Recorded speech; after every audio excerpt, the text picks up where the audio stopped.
السلام علیکم دوستو، آج ہم قصہ یوسف بیان کرنے جا رہے ہیں، مگر اس سے پہلے اگر آپ ہمارے چینل پر نئے ہیں تو ہمارے چینل کو سبسکرائب کر دیں اور نیچے بیل آئیکن پر کلک کر دیں تاکہ ہماری آنے والی ہر نئی ویڈیو کا نوٹیفیکیشن آپ کو ملتا رہے۔ قصہ یوسف۔ اللہ تعالیٰ نے حضرت یوسف علیہ السلام کے قصے کو احسن القصص یعنی تمام قصوں میں سب سے اچھا قصہ فرمایا، اس لیے کہ حضرت یوسف علیہ السلام کے مقدس زندگی کے اتار چڑھاؤ اور رنج و راحت کے مدنظر میں ہر ایک واقعہ بڑی بڑی عبرتوں اور نصیحتوں کے سامان اپنے دامن لیے ہوئے ہے۔ ہم اس قصے کا خلاصہ تحریر کرتے ہیں۔ حضرت یعقوب علیہ السلام کے 12 بیٹے تھے۔ ان کے نام یہ ہیں: یہودا، روبیل، شمون، لاوی، زبولون، یجر، دان، فتائی، جاد، آصر، یوسف اور بنیامین۔ ان میں حضرت بنیامین حضرت یوسف علیہ السلام کے حقیقی بھائی تھے، باقی دوسری ماؤں سے تھے۔ حضرت یوسف علیہ السلام اپنے تمام بھائیوں میں سب سے زیادہ اپنے باپ کے پیارے تھے، اور چونکہ ان کی پیشانی پر نبوت کے نشان درخشاں تھے، اس لیے حضرت یعقوب علیہ السلام ان کا بے حد احترام کرتے، ان سے انتہائی محبت فرماتے تھے۔ 7 برس کی عمر میں حضرت یوسف علیہ السلام نے یہ خواب دیکھا کہ 11 ستارے اور چاند سورج ان کو سجدہ کر رہے ہیں۔ حضرت یوسف علیہ السلام نے جب اپنا خواب اپنے والد ماجد حضرت یعقوب علیہ السلام کو سنایا تو آپ نے ان کو منع فرمایا کہ پیارے بیٹے، خبردار، تم اپنا یہ خواب اپنے بھائیوں سے مت بیان کرنا، ورنہ وہ لوگ جذبہ حسد میں تمہارے خلاف کوئی چال چل دیں گے۔ چنانچہ ایسا ہی ہوا کہ ان کے بھائیوں کو ان پر حسد ہونے لگا، یہاں تک کہ سب بھائیوں نے آپس میں مشورہ کیا کہ ان کو کس طرح گھر سے لے جا کر جنگل کے کنویں میں ڈال دیا جائے۔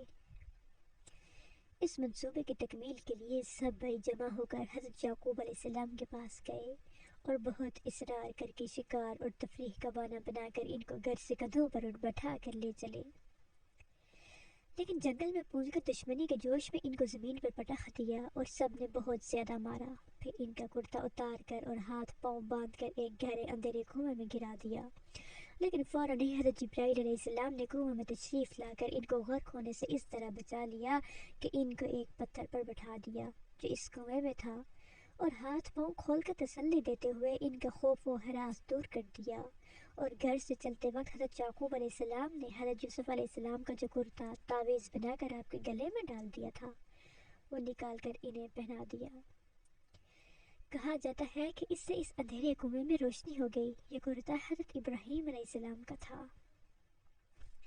حضرت یوسف علیہ السلام کے بھائی آپ کو کنویں میں ڈال کر آپ کے کرتے کو بکری کے خون سے لت پت کر کے اپنے گھر کو روانہ ہو گئے اور مکان کے باہر سے چیخیں مار کر رونے لگے۔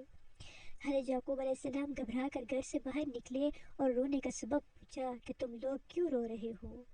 کیا تمہاری بکریوں کو نقصان پہنچ چکا ہے؟ حضرت یعقوب علیہ السلام نے پھر دریافت کیا کہ یوسف کہاں ہے؟ میں اس کو نہیں دیکھ رہا ہوں۔ تو بھائیوں نے روتے ہوئے کہا کہ ہم کھیلتے ہوئے دور نکل گئے اور یوسف علیہ السلام کو اپنے سامان کے پاس بٹھا دیا تو ایک بھیڑیا آیا اور بھائی کو کھا گیا۔ یہ ان کا کرتا ہے۔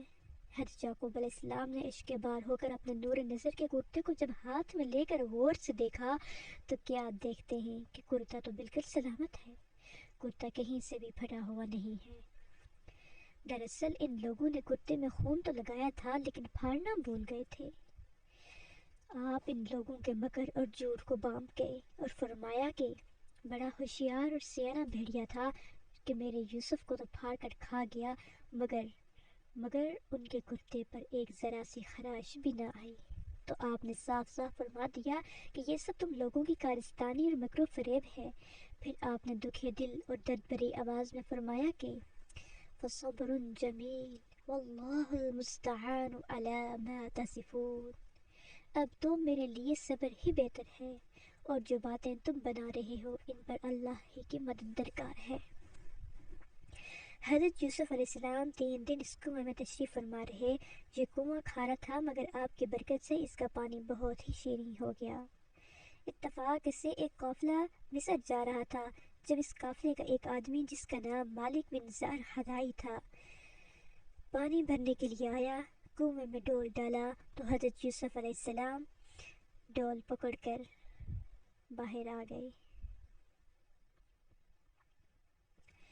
جب مالک بن سعد نے آپ کے حسن جمال کو دیکھا تو یا بشرا ھذا غلام یہ کہہ کر اپنے ساتھیوں کو خوشخبری سنانے لگا۔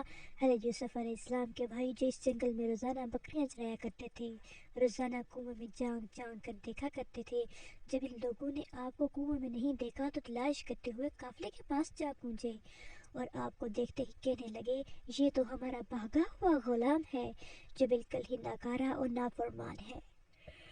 اگر تم اس کو خریدو تو بہت ہی سستا تمہیں فروخت کر دیں گے، مگر شرط یہ ہے کہ تم لوگ اس کو یہاں سے اتنی دور لے جا کر فروخت کرنا کہ یہاں تک اس کی خبر تک نہ پہنچے۔ حضرت یوسف علیہ السلام بھائیوں کے خوف سے خاموش کھڑے رہے اور ایک لفظ بھی نہ بولے۔ پھر ان کے بھائیوں نے ان کو مالک بن سعد کے ہاتھوں 20 درہم میں فروخت کر دیا۔ مالک بن سعد نے ان کو خرید کر مصر کے بازار کا رخ کیا اور بازار میں ان کو فروخت کرنے کا اعلان کیا۔ ان دنوں مصر کا بادشاہ ریان بن ولید املیک تھا اور اس نے اپنے وزیر اعظم غطفیر مصری کو مصر کی حکومت اور خزانے سونپ دیے تھے اور مصر میں لوگ اس کو عزیز مصر کے خطاب سے پکارتے تھے۔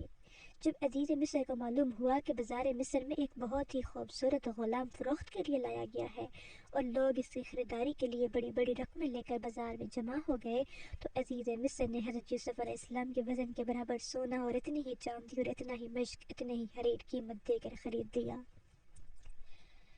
اور گھر لے جا کر اپنی بیوی زلیخا سے کہا کہ اس غلام کو نہایت ہی اعزاز و اکرام کے ساتھ رکھو۔ اس وقت آپ کی عمر 13 یا 17 برس تھی۔ زلیخا حضرت یوسف علیہ السلام کے حسن کی فریفتہ ہو گئی۔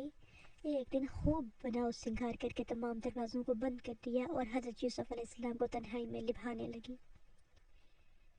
آپ نے معاذ اللہ کہہ کر فرمایا کہ میں اپنے مالک عزیز مصر کے احسان کو فراموش کر کے ہرگز اس کے ساتھ کوئی خیانت نہیں کر سکتا۔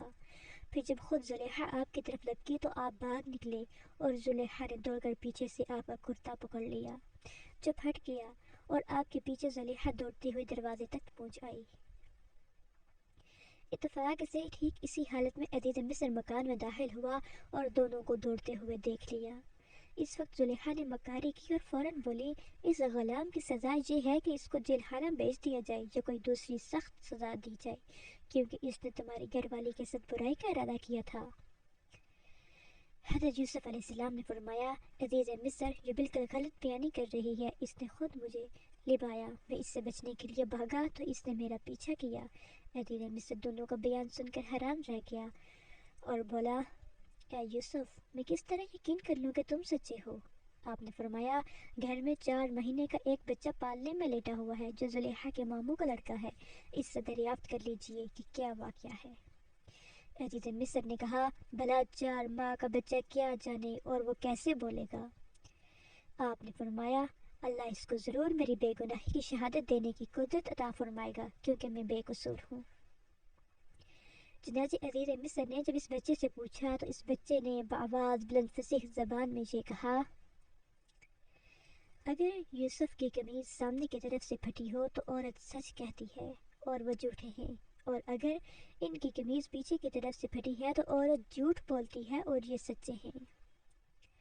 بچے کی زبان سے عزیز مصر نے یہ شہادت سن کر جو دیکھا تو ان کا کرتا پیچھے سے پھٹا ہوا تھا، تو اس وقت عزیز مصر نے حضرت یوسف علیہ السلام کی بے گناہی کا اعلان کرتے ہوئے یہ کہا یوسف تم اس بات کا خیال نہ کرو اور اے عورت تو اپنے گناہ کی معافی مانگ، یقینی طور پر تو ہی خطا کار تھی۔ پھر جب شوہر نے دیکھا کہ ان کی قمیض پیچھے سے پھٹی ہے تو اس نے کہا کہ یہ تم عورتوں کی مکاری ہے، واقعی تم عورتوں کی مکاری بڑی سخت ہے۔